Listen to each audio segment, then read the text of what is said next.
fuqarolar prezidentimiz tashabbusi bilan har bitta nuqiylarda bank xodimlari va bank rahbariyati tomonidan faol tarzda uchrashuvlar ishtirok etib, ularning muammolari, ularning biznes rejalari, ularning g'oyalarini loyihalarga aylantirish yuzasidan uchrashuvlar tashkil qilingan.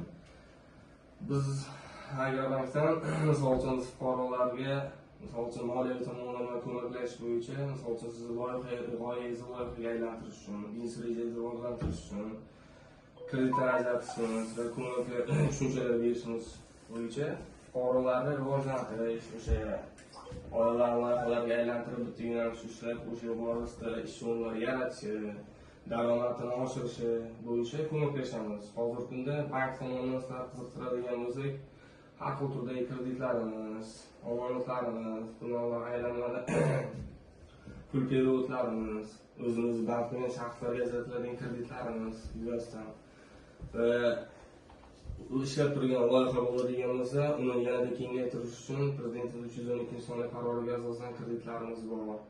Hozirgi kunda agar yengil konstruksiya qilib turib, yangidan ish boshlayman deydigan bo'lsalaring, o'zimizni band qilgan shaxslarga kasbiy sug'urta asosida 50 ming so'mgacha, yillik stavkasi 25% dan kreditlarimiz bor. Misol uchun o'zining chorvachiligi yoki hunarmandchiligi, qandolatchiligi, tikuvchiligi yo'nalishlari bo'yicha va undan tashqari 17 million so'mgacha biznes ko'mak kreditlarimiz bor. Bu ham o'zimizni band qilgan shaxslarga faqat 17 million so'mgacha o'sha omonatxonaligi yo duradgorligini yo etikdozligini faoliyatini yo'lga qo'yish uchun u 4 yilga 6 oy imtiyozli davr bilan yillik stavkasi 25%, 17 million so'mgacha o'zimizni band qilgan shaxslarga kafillik va sug'urta asosida ishlab turgan loyihasi 1 yil davomida aylanma mablag'iga ega, 1 yil davomida faoliyat yuritib, kamida 6 oy uzluksiz aylanma mablag' shakllantirgan, o'sha o'zini kichik biznesi yoki qanaqadir loyihasi, biznesi bo'ladigan bo'lsa, o'shalarni kengaytirish uchun Prezidentimiz 312-sonli qaroriga asosan 100 milliondan 300 million so'mgacha kreditlarimiz bor.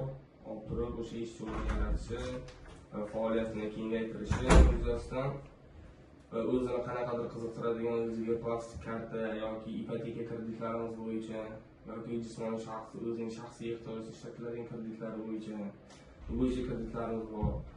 Yaqinda Prezidentimiz 61-sonli qaroriga asosan yoshlar tadbirkorligi bo'yicha kreditlarimiz ham bor. 100 milliondan 2,5 milliardgacha kreditlar ajratamiz. Ularni faoliyatini rivojlantirishga ko'maklashamiz, moliyaviy tomonlama ko'mak ko'rsatamiz. O'sha tomonlama faoliyat